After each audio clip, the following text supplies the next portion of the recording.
여러분 반갑습니다. 회계를 좋아하는 김진우입니다. 저희는 재무회계 이론의 투자자산 파트에 대해서 학습을 이어 나가고 있고요. 지난 시간 저희는 투자자산의 기본적인 개념과 종류, 유가증권, 투자자산에 해당하는 비유동자산에 해당하는 유가증권에 대해서 살펴보셨습니다.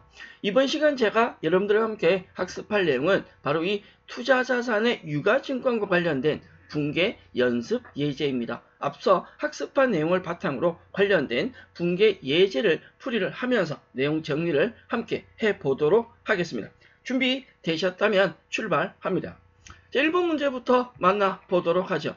만기 보유 목적으로 채권을 보통예금에서 지급하고 취득하다라고 했습니다. 우리가 유가증권은 취득 시점에 그 목적에 따라서 단기매매, 매도 가능, 만기 보유, 지분법 적용 투자 주식 이렇게 네 가지로 나눌 수 있다라고 했는데요. 지금 문제는 보통 예금에서 돈을 지급하면서 만기 보유 목적으로 채권을 취득했으니까 만기 보유 증권이 됩니다. 1번 여기서 말하는 채권이라고 하는 건 사채나 공채를 얘기하고요. 우리 만기 보유 증권은 주식은 만기 보유의 개념이 될 수 없다라고 얘기 드렸으니까 그 내용은 챙겨주시고 다음 문제로 넘어가도록 합니다.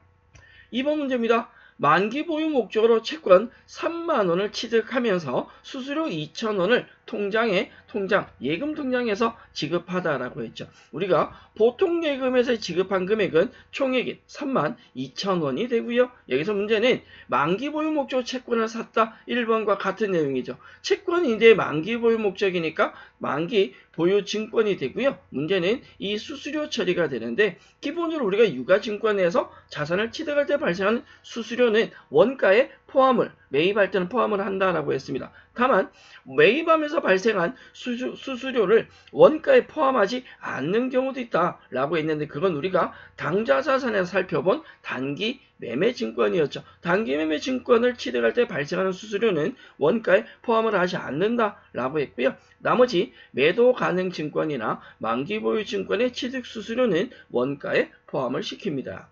만기 보유 증권이 32,000원 되고요. 보통 예금이 32,000원인데 이 만기 보유 증권 32,000원에는 취득원가 3만원에 수수료가 포함된 합해진 금액이다라고 정리해 드릴 수 있습니다.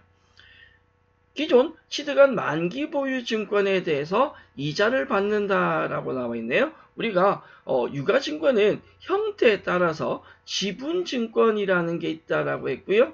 채무증권이라는 게 있다라고 했습니다.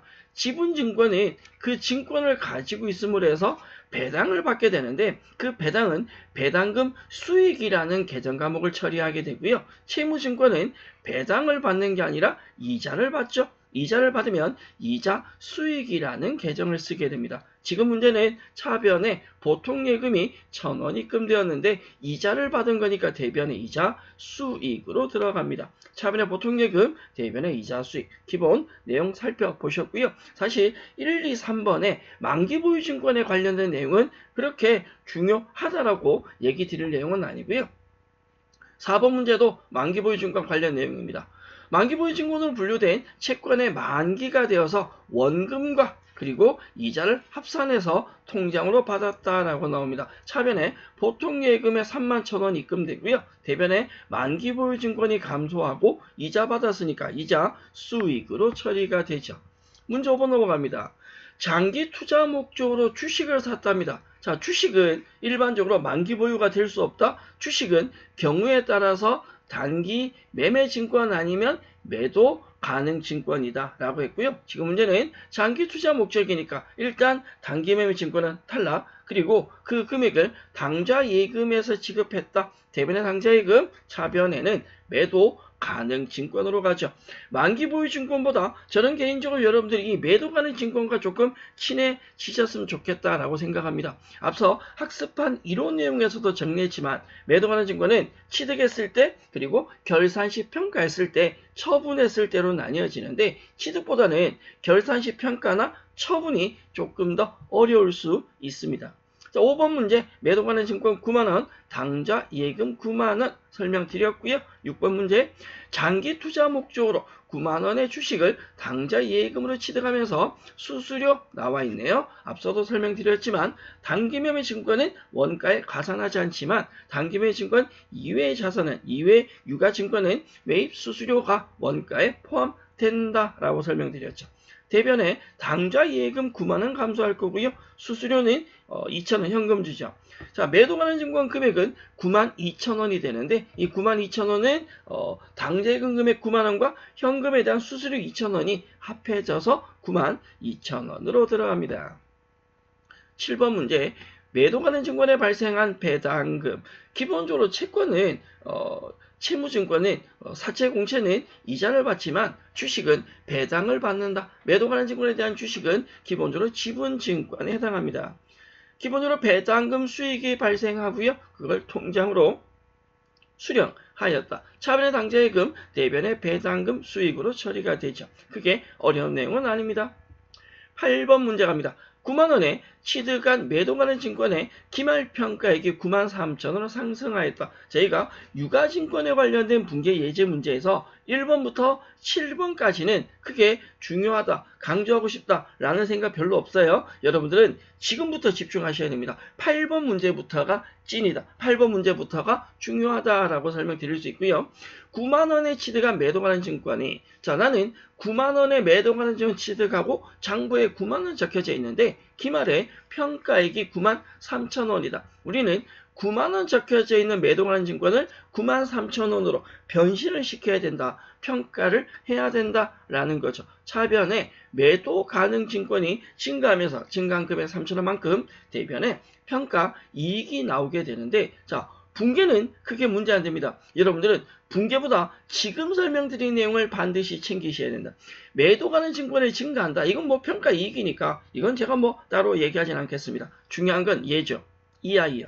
매도 가능 증권 평가 이익. 우리 눈에는 이익으로 나와 있지만 이 매도 가능 증권 평가 이익은 수익이 아닙니다. 얘는 기타 포괄손익 누계액이라고 해서 이 매도 가능 증권 평가 이익은 자본 항목이죠. 이건 자본의 분류이기 때문에 결산할 때 당기순이익에는 전혀 영향을 주지 않습니다. 이건 자본이니까 그럼 언제 손익에 영향을 미치냐? 처분했을 때 손익에 영향을 미치게 됩니다. 매도 가능 증권은 평가에서 이익을 보거나 손해를 봤다고 해서 당기순이익에는 1도 요만큼도 영향을 미치지 않습니다. 평가는 아니고요. 나중에 처분했을 때 손익에 영향을 미치게 된다. 9번 문제 가보죠.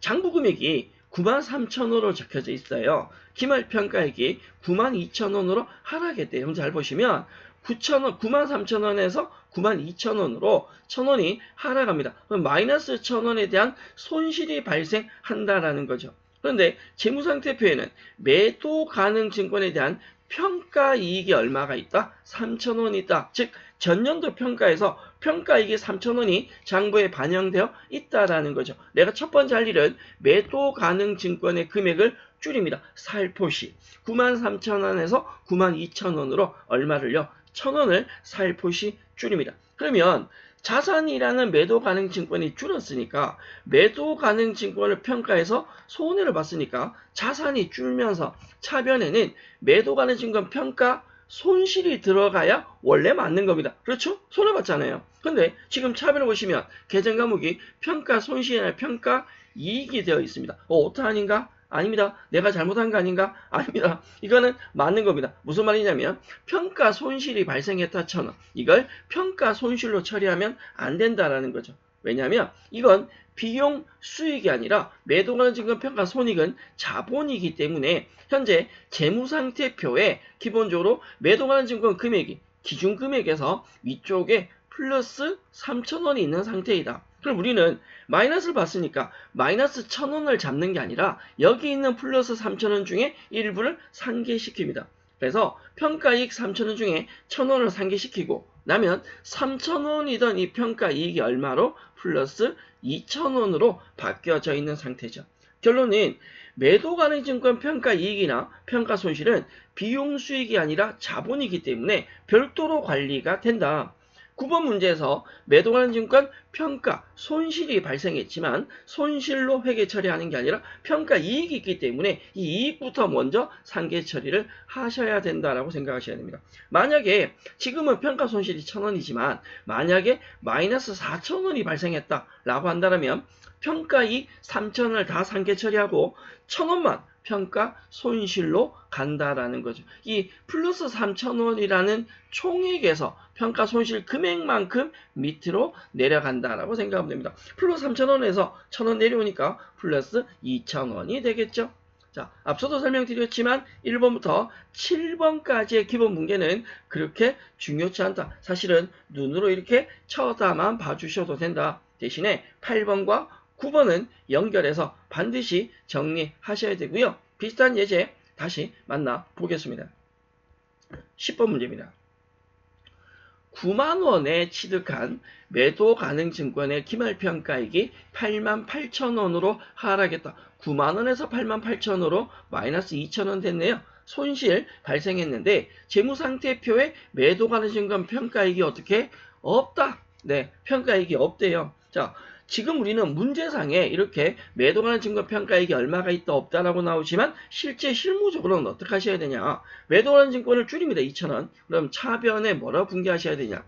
평가 손실이 들어갈 수도 있고 평가 이익이 들어갈 수도 있는 거 아니에요. 이걸 반드시 실제 실무에서는 합계 잔액 시산표 합잔시 우리 친구 합잔시에 가서 매도 가능 증권 평가액이 있는지 없는지 혹은 재무상태표에 가서 매도 가능 증권 평가액이 있는지 없는지를 찾으셔야 된다. 혹은 이 매도 가능 증권 평가 이익인데 혹은 손실인데 왜 얘를 재무상태표에서 찾느냐라는 의구심을 가신다면 절대 안 됩니다. 왜? 매도 가능 증권 평가액이나 평가손실은 비용 수익이 아니라 뭐기 때문에 자본이다. 기타 포괄적인 누계액의 자본 항목이기 때문에 손익계산서에 존재하는 게 아닙니다.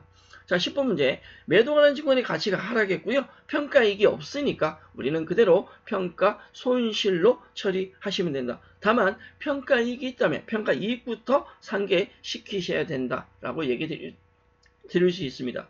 이 매도 가능 평가 손실 마찬가지 비용이 아니기 때문에 손익계산서로 반영되는 게 아니라 기타 포괄수 손익 누계액인 자본이죠. 따라서 얘는 재무상태표에 들어가고요. 나중에 처분하거나 평가 이익이 발생했을 때 다시 반영이 되게 됩니다.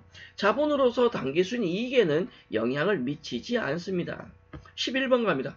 장부금액에 88,000원이 매도 가능 증권이 있는데 기말 평가액이 91,000원으로 상승했다. 샤병 올랐습니다. 얼마가 올랐냐? 88,000원에서 91,000원으로 3,000원이 올랐습니다. 따라서 차변에 매도 가능 증권을 3,000원을 증가시키고요. 3,000원 올랐으니까 원칙적으로는 평가 이익이 되겠지만 재무상태표에 자본에 해당하는 기타 포괄손익 누계액에 해당하는 매도하는 증권 평가 손실에 대한 금액이 2,000원이 있다더라. 그럼 우리는 3,000원 금액이 오른 것을 전부 다 평가 이익으로 잡는 게 아니라 평가 손실부터 먼저 처리해야 된다. 마이너스 2,000원이 있는 상태에서 3,000원이 올랐다니까 결론은 제로 되고 플러스 1,000원이 된다라는 거죠. 매도 가능 증권 평가 이익 1,000원만 플러스 금액으로 계상되게 됩니다. 앞서도 설명드렸지만 매도 가능 증권 평가를 해서 평가 이익이 나왔다면 평가 손실부터 확인하셔야 되고 평가 손실 나왔다면 평가 이익이 있는지부터 반드시 확인해 주셔야 합니다. 12번 예제 가보죠.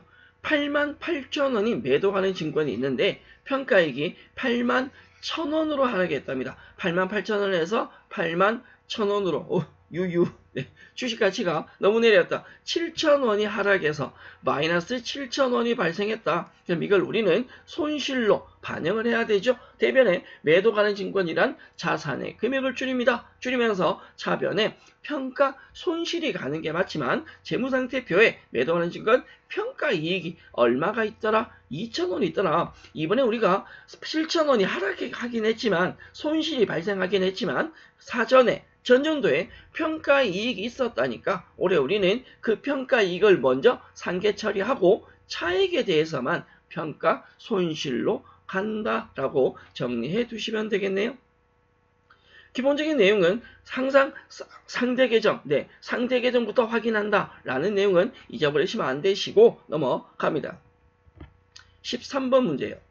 자, 앞서 살펴본 12번까지 내용은 매도 관련 증권 취득 이후에 그 매도 관련 증권에 대한 평가를 살펴보셨다면 13번 문제는요. 매도 관련 증권에 대한 처분입니다. 처분. 자, 이제 실질적인 비용과 수익에 반영되는 내용이 나올 텐데 장부 금액에 12만 원이 매도 관련 증권이 있는데 얘를 15만 원에 처분한답니다. 12만 원 기록되어 있는 걸 15만 원에 처분하면 플러스 금액이 나올 거고요. 3만 원에 플러스 금액이 나오겠죠. 자, 매도 관련 증권을 팔아 12만 원에 얼마에 팔아? 15만 원에 12만 원짜리를 15만 원에 팔면 3만 원의 플러스가 생겨야 되는데 재무상태표에 매도 관련 증권 평가 손실이 있더라. 재무상태표에 매도 관련 증권을 마이너스하는 금액이 얼마가 있더라? 15,000원 있더라. 그럼 전년도 결산에서 손실 봤다는 건데 그 손실이 당기순이익에 반영이 되어 있지 않은 상태이다. 그럼 이게 반영을 시켜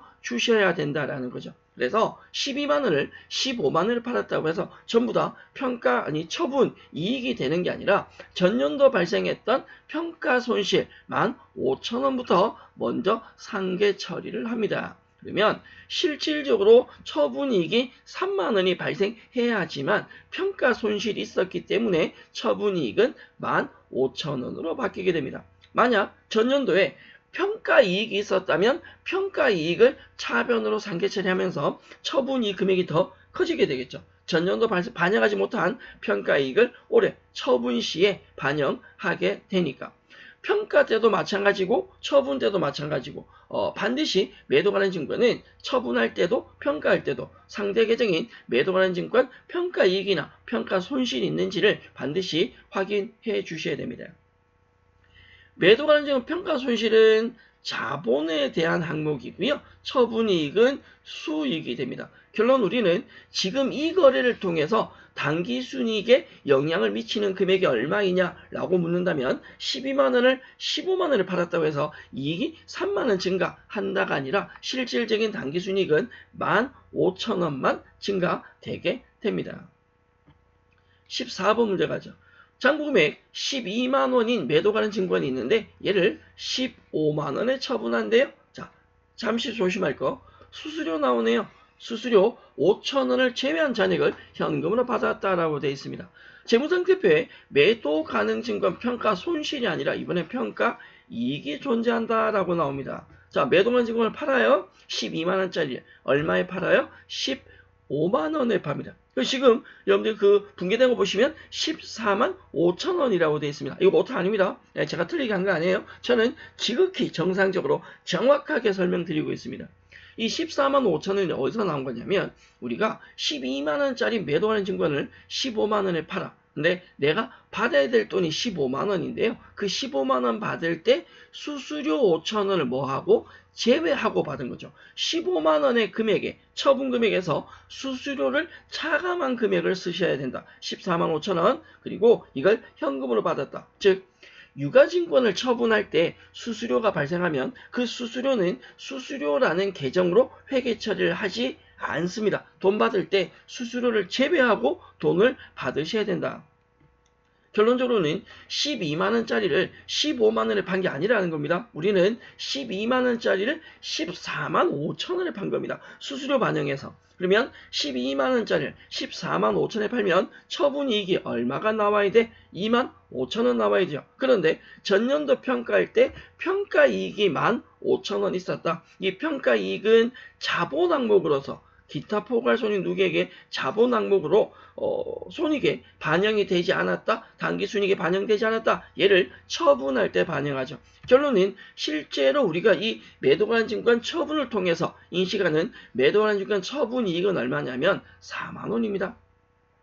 이 4만 원이란 금액은요. 유가증권을 이번에 취득해서 발생한 이익 2만 5천 원, 12만 원을 14만 5천에 판 거, 이 2만 5천의 금액에 전년도 당기순이익에 반영하지 못한 평가이익 15,000원까지 합해서 4만 원이 되었다라고 정리를 해드릴 수 있겠습니다.